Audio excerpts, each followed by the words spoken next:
Greetings, sending you all some warm, positive vibrations. This is Body Culinary, and sending you a shout out this early day. Shout out to all of my early risers that were up with me early for movement practice.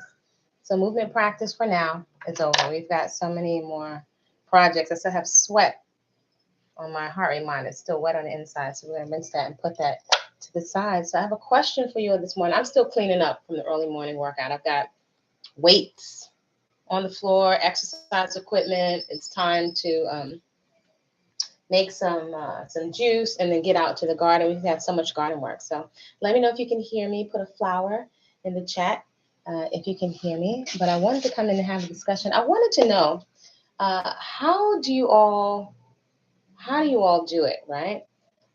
How are you all managing all of this stuff? Like, how are you managing your work, right? How you have create your source of income, your honorable economics, or how you receive your economics, managing your hair and your beauty and your fitness and the upkeep of your home, your sanctuary, or your space. Because sometimes I think, like, is it me? Everyone functions differently, but I wonder, like, I don't, sometimes I just don't get how people are able to manage all of this. Now, I think that there are priorities, and I think somewhere you're going to drop the ball, especially as you're a parent. So I'm a parent. Offspring is older now, but still, even without a younger offspring, and of course, I'm not breastfeeding or any of that right now. There is so much to do. Look, I've got weights, uh, exercise equipment, dumbbells, stuff to put away, wash the yoga mat. I've got laundry. I've been spending additional time in the garden. How are you folks doing it? Because it seems to me at some point the ball is going to get dropped somewhere. Another way perhaps to think about it is that at some point you just release certain things and know certain things aren't going to get done, or just certain things are not a priority. So I know for me, spending a whole lot of time on hair is not a priority. If I didn't have locks, I would just get some clippers and shave the sucker off into a peach fuzz and just go, because sometimes I just don't get it. Somebody let me know. Is it just me? I don't know how people are keeping up with it unless you have a housekeeper or folks you're delegating certain tasks to. I don't know. I just get the perception. I don't know how people have time for it. My movement practice is really important because that makes me feel like nothing else. There's nothing else that gives me what my movement practice is. There's just nothing.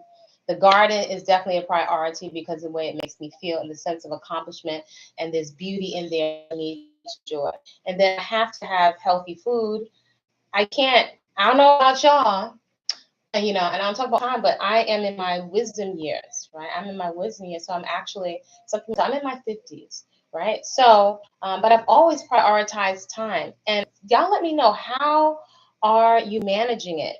So if I have a choice between a whole lot of makeup today, I have a drop of mascara and eyeliner on, and some cocoa shea butter, and then I also go like this. Either I'll do shea butter or some jojoba oil. That's it. That to me feels like a lot. And a lot of times, to be quite honest, I like to dress, I like fashion, but I like for my body to be comfortable. And I've been in a heat wave for a while. If I was to put on makeup, it would be rolling on my face. It would be almost like a waste of time. And so it makes me think of somebody that moves and exercises a lot. Obviously, if you're on camera, depending on your level of production, some people pay for waterproof makeup. And just for me, I'm like, I've worked industries where I've had to wear makeup and I felt like I had like a plastic bag on, like I couldn't breathe. And just every day, I get it, it's high-end products, but I can't wrap my mind around it. I just can't. I can't do that. Certain things I could do. So it's like, I guess you have to find your sweet spot or your medium. But this is maximum. Maybe if I was doing a special, but for the most part, I just don't. I'm not feeling it. And I need my clothes to be easy. Today I have vintage stuff because it's hot. So some vintage shorts on and a vintage Ann Taylor. That's it. I've got like signature jewelry. I know who made the jewelry. That's it. How are y'all managing? Somebody let me know. How are you able to maintain layers and layers of makeup? Then you have to travel to and from your place of work. right? And then, you know, is everybody just eating out? You know, you have to make some choices. So what I can say, and the women I've been working with, and let me clean, see, and that's my deal now. If I'm on social media, because you can lose a lot of time on social media, and made a deal with myself, I have to be even more productive. So I have to be getting something done at the same time. So I have to put away all the yoga mats and the exercise equipment from this morning. I had two, and it's one of the reasons why I prioritize health. I'd rather not have to put on a whole lot of makeup. If you're new to this channel, welcome. I'm Body-Culinary, aka Kwasapeacefull, like full belly eating. And welcome to my channel. I am a personal trainer and coach, a professional chef with a focus and a specialty on processing. Is very, very minimal with certain transition foods, and you do the processing so you know exactly what is in your food. And this is not just for taste good, because I do like taste, but this is also my lifestyle. It is my health insurance. The ultimate life insurance is my lifestyle. And so on my channel, I share 3 lifestyle practices. They are peaceful consumption, a daily personal movement practice, and garden therapy. Watch this too. Wherever you have space to lay an exercise, and this one I think I need to watch and hang out today, then you have enough space to really to do some deep therapy on yourself and with yourself. These lifestyle practices have served me, and I'm sure they will continue to serve me. I didn't always have a full garden, although I've been growing things in my house, food, for many years. For some reason, it's just been in my head. Nobody's going to tell me I can't grow food for myself. Plus, I like to play in food, and before it was a thing, make concoctions and elixirs for my hair. Maybe this is something that many of us women are drawn to. So, yeah, the movement practice is a priority because before I could even articulate it as such, it's therapy. It's therapy. You know, you're even hearing men talk about therapy, which is something men traditionally didn't do, and we need it. I don't know about y'all. I need it on a regular basis. Greetings, Carolyn. I need it. Somebody let me know, how are you able to juggle it, or are you able? So you able to maintain a coif where you have to go into sitting for hours. Now, they only have to go a couple of times a year, and now most people do tightening. But I know me, I don't have the patience. In addition, my hair is it's extremely fine. It's feather light. It doesn't have any oil. I'm not doing all that twisting. And this is carefree for me. So this is like a little bit of away from the my goddess garden braids that I had. That's it. I can't and go like this. Maybe sometimes a super duper light baby and go like this. But that's it. That's all I have the time for. I find it mentally taxing. And I'm like, is it just me? I find it mentally taxing to constantly be having to think about these things. And even with, I would say, a lightweight, easy breezy uh, lifestyle pattern, I still find it's too much. There's something about, and I do enjoy the look. I'm not anti makeup. I do though. I really, really have my favorite folks. I like some makeup, but my favorite folks, I really love it when I see women where their skin has like a healthy glow. And I love to see women that are really like chic and stylish and rocking their stage of life, whether that's in the 40s, the 50s, or the 60s. Overseas child. This is called Central America.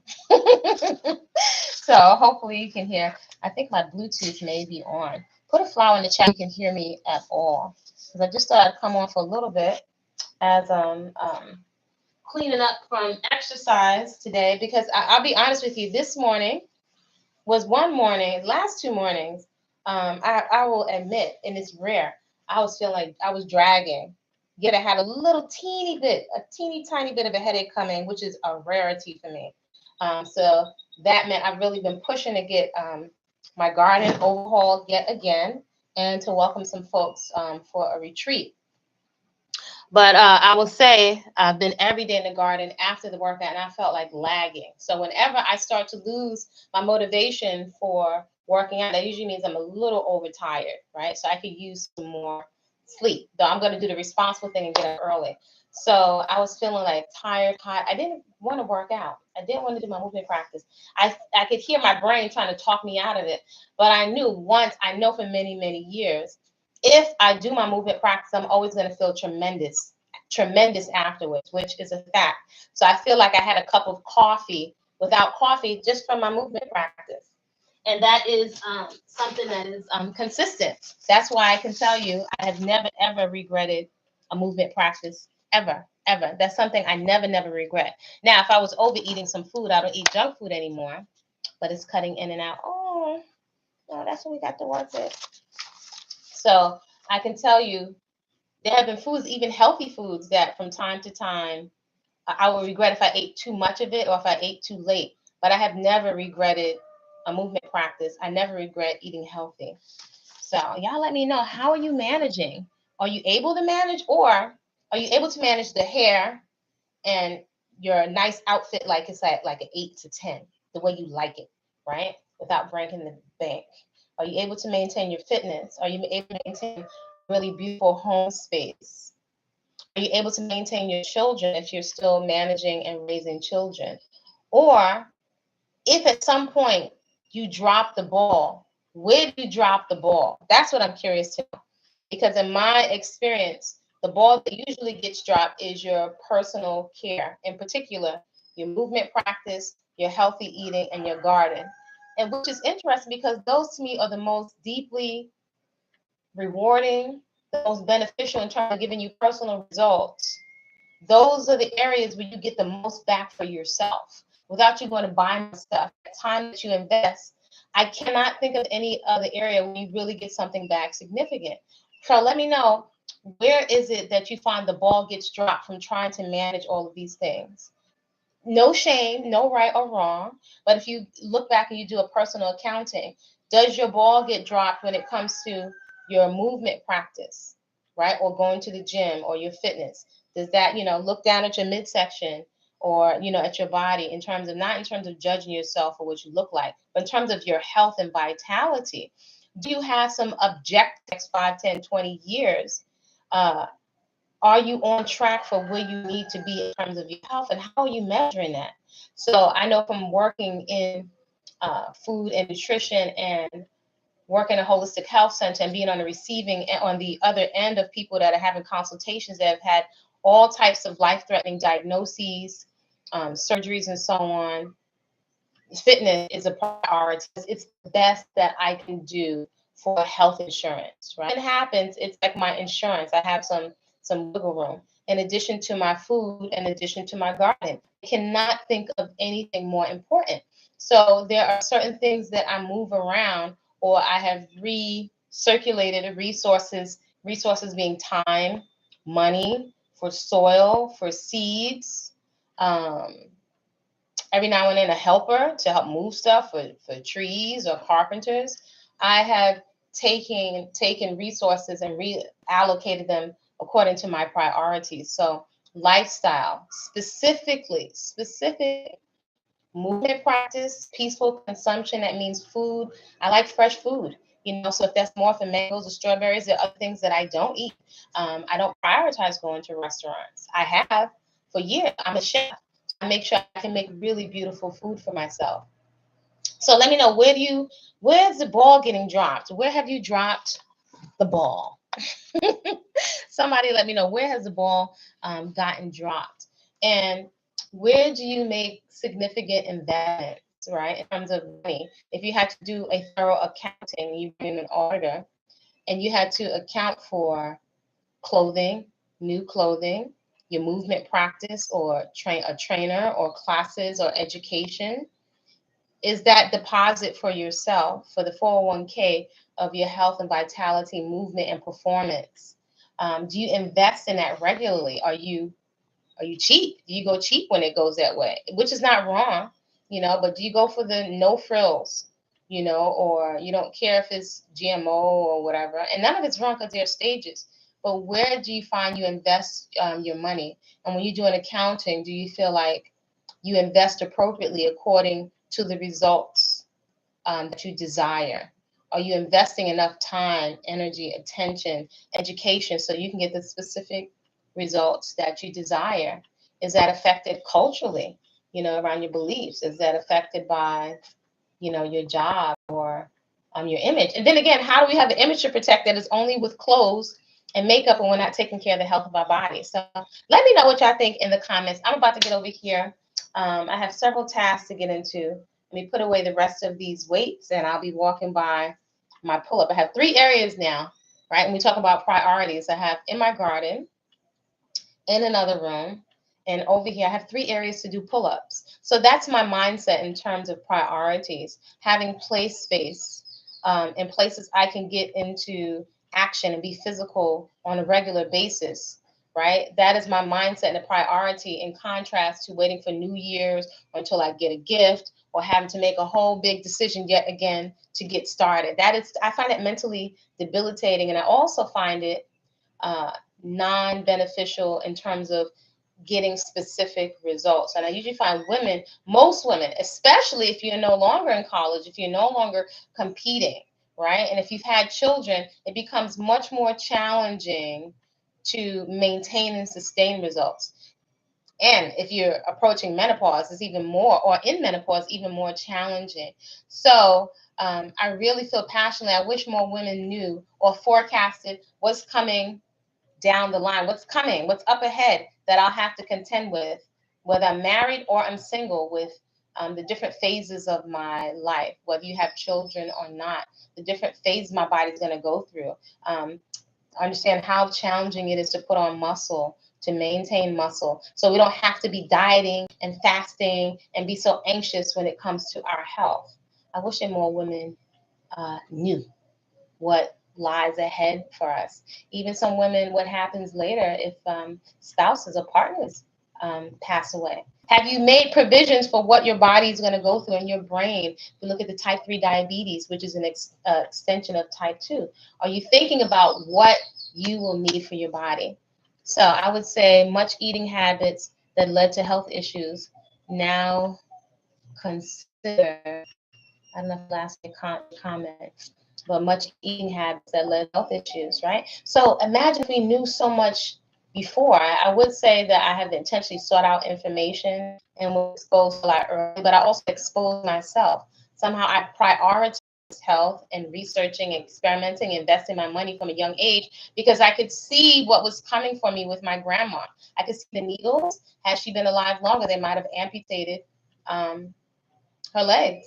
One of my uncles, who's to me, I think, relatively young, just passed within the last couple of days. So many people have been taken out from the comorbidities, which are diseases of lifestyle. And rather than making ourselves wrong, I do comprehend that a lot of the diseases are symptoms or expressions of how we are managing and coping with stress. So that says that a lot of the ways that we're managing, it's ingrained and is deeply habitual, though the bottom line is they're affecting our bottom line. And if we don't address these, we'll address them later. And it's going to be more expensive, especially when you consider your quality of life. Plus, I wish so many women knew how much it's a challenge, but it's a different type of fun or challenge that is full of contentment and fulfillment and personal integrity that comes from your peaceful consumption, your consumption patterns, your daily personal movement practice, and your garden therapy. Carolyn said, now health is priority. Good for you. Good for you. As one of my coaches said, and I love coaches. I always keep someone in my roster. If you want to know something of your calendar, investing your time, your energy, your creativity, your money, that's your belief system. That's what you believe. It's not what you say. This is the age of Gab, right? But what is important to you is where you're investing your time, your energy, and your resources. And it's really, really simple. Scalp health is my main concern. To oil and not to oil. Well, I guess, Ella, there's no way, I don't think there's any way around experimentation. I have never been one to use a lot of chemicals.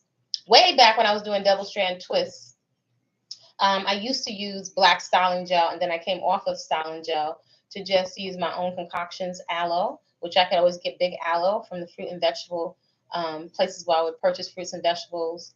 And then I learned to make a lot of things out of food. Actually, I use food on my hair and skin, first primarily inside and then on my hair and skin. So I don't use any oil, right? But that was a process. My last fiasco with the oil, there's a video on this channel, how I damaged my fine hair. Mine is very, very fine. I'm still constantly getting haircuts from these used to be big, fluffy twists. So all of these, and my hair can't take a lot of wear and tear. So I'm constantly trimming this off, and I've let them combine. But I don't have any issues with dandruff. Though this is not, it's a different aesthetic and something different to get used to, not using a whole lot of oils and butters. Though for me, the trade-off is the light and fluffiness. It's very, very hot where I am right now. I'm in a heat wave. And so sometimes, even though my hair is light and fluffy, when I'm exercising and sweat is pouring, I don't like the feeling of like a carpet on my neck. So it's different. It behaves differently. This to many people is dry, though this is not brittle. This is like soft cotton. So this is like, you know, going down the rabbit hole to see what your hair will do. So my hair is very, very fine. I think I'm lucky if I have 30 locks, and all of them are flat. So I've braced it, but they're all flat. So, and they join together very quickly, you know, but they're not very thick. So I don't sweat it because it grows away from the lock. But then at some point it kind of meshes. So at this point, I'm not super worried about those things, but I've gone down for the experiment. So sometimes we're so intently watching other people's channels, we keep looking for the things that they've suggested. So I'm doing may not work for you, but I would say it's an exploration. It's going down the rabbit hole to see what my body will do, because many of us are scared to let go of overeating, of self-soothing with food. Scared to let go of the oil and stuff because we think you're going to have a dry scalp. But my scalp is not dry. It just feels normal. It feels balanced. So there's no way, maybe you'll do or maybe you won't. But I found I eat so much good fat also, and I don't eat any junk, which is, I feel so blessed. So I just eat whole, fresh, living food. So I eat a lot of avocados and different types of coconuts, flax seeds. I eat 100%, you know, whole, fresh, living food. So I'm getting the oil from the inside, and also the daily movement practice is sending all of those oils circulating because I'm also very well hydrated. So Ella, your flat locks are absolutely lovely. Thank you. Thank you. I think this is, I'll try to experiment more. It's like, I would almost consider it like a meditation, like just sitting with your sides. For years, I was never a big makeup wearer, but I didn't wear any mascara or anything. And that was something personal I did for myself. So I didn't feel addicted to, or I didn't feel a letdown when I took off mascara or other things, right? So I pay attention to how I'm feeling, how my thoughts are, what the undertone of the feeling is of my thoughts, right? Also when things are being projected at me, gaslighting. Sometimes you can be gaslighting, you know, be gaslit from so many different entities, companies, people wanting to extract something from you. And then also our own old looping stories. They have a feeling and a tone to them. So I just took things off to see what kinds of judgment would come up. And I decided to just leave my hair alone and see what would happen, right? If the hair grows away from the lock, is it all going to break off, whatever, and it's still there. I will tell you, I still have some eyebrows, right? Every now and then I'll go get my eyebrows threaded, which seemed to be the most natural. They would just take so much off. So now they don't always grow back over here. So sometimes we're damaging ourselves without realizing because we're doing the most. Then eventually you don't have any more to play with. We like tweeze them to death, you know, and we don't have any more. And then I don't know, I get all the concealer and stuff, but I don't know, I've retrained my eyes. So I really enjoy my skin feeling healthy. And I want to enjoy that when I'm 60. I want to enjoy that when I'm 70. Just very minimal, if anything at all. I really want to enjoy my hair and skin. So that for me took sitting with myself to allow myself to see what I look like for real, which has been for many years. But then also, you know, with the Instagram and all the people and your beautiful friends and so on, it's easy to compare yourself. So it takes something, almost like a mental workout, to just sit with yourself and notice the judgments and not to go along with them. If it makes sense. Most people don't want flat locks on YouTube. Everybody's rolling it. I found it looks fuller. Every time I embrace what I have found it a tremendous benefit. And most of all, which is I was thinking this morning before I came on, it's less stress. There is a tremendous amount. You can't see it, but I find the anxiety that comes from trying to twist and turn and make my body and stuff do this and this and that, trying to make your budget do this and this and that with to be so performative for other people. They ain't giving two peach pits about you. Or this whole social media thing, a lot of times, as many of us humans projecting our insecurity or our dissatisfaction and triggering each other. The peace is more of a priority. I want to walk barefoot. Sometimes I wear nail polish on my toes, but then a lot of times I take the nail polish off and I want to see my toes healthy. I want to see what's happening with my nails because that's a communication. My skin is communicating. I don't want to leave brown face prints everywhere. So I'm not the hair police or the skin or makeup police. I'm not, because I can appreciate people that have makeup and beauty. You know, we like beautiful things. Though I also like to stand in my own essence and experience myself without the stress. I just find it's a little bit too much. So no, my hair feels soft. It's cottony. I can put my hands through. This feels like freedom to me.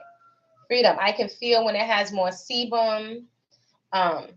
Water washing. I have a gentle shampoo. I don't use so much shampoo. I use a lot of things, as I've mentioned before, from the garden, which is another incentive to start a garden, y'all.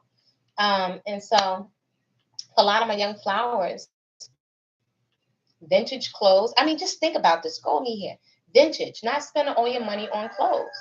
And the quality of vintage stuff is better. Just me. Taking hair off the table. I'm not going to salons. I'm not spending on a bunch of products. I'm just not doing it. I'm not spending a whole bunch of time not doing it. I have a movement practice from home. Could go to the gym. I have a full PlayStation, everything I can imagine in my home.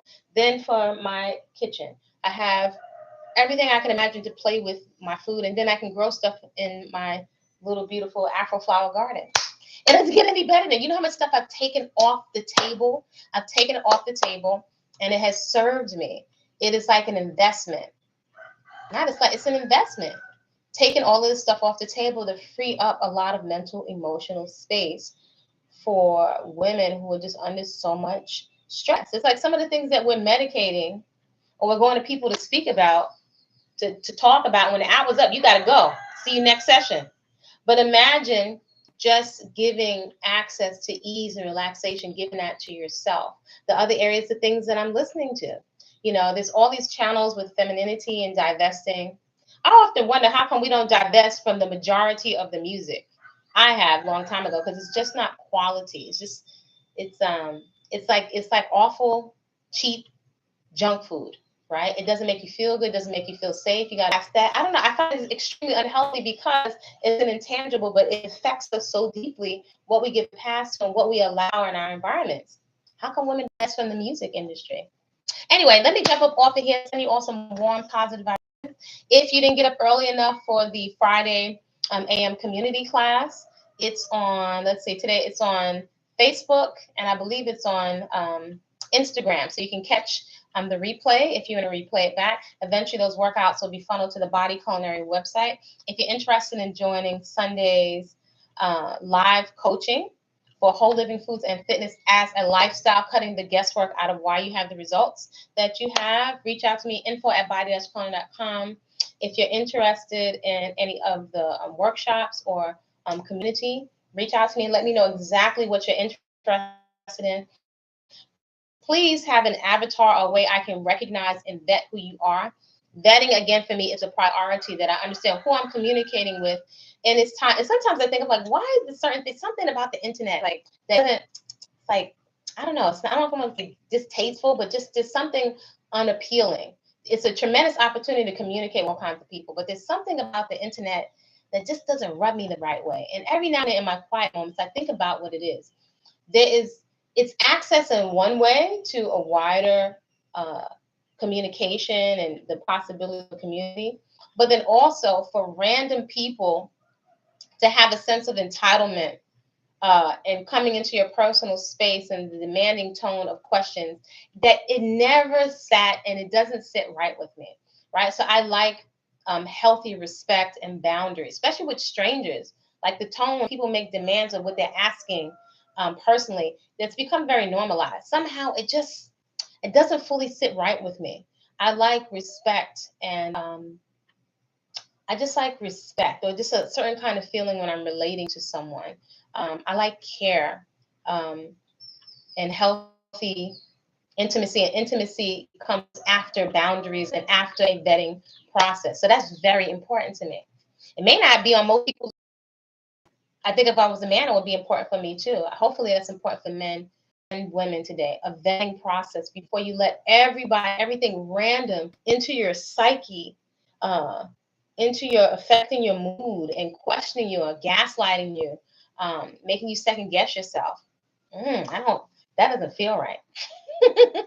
Create a great day on purpose. Catch the replay on the workout, and I will see you soon. Don't forget, if you do the workout, to share the results on your heart rate monitor or your fitness tracker or your Apple Watch. Share them in the Flower Fit community. We're sharing your garden. Oh, and shout out if Dora sees this. Dora, your garlic harvest looks absolutely beautiful and is so inspirational. Thank you so much for sharing. So that's what I like to come together around. If you're talking about fruit and vegetables, a garden, starting a garden, sharing what's in your garden, peaceful consumption, you have my attention. Those are priorities for me. Let me know what your priorities are. Take care. See you soon.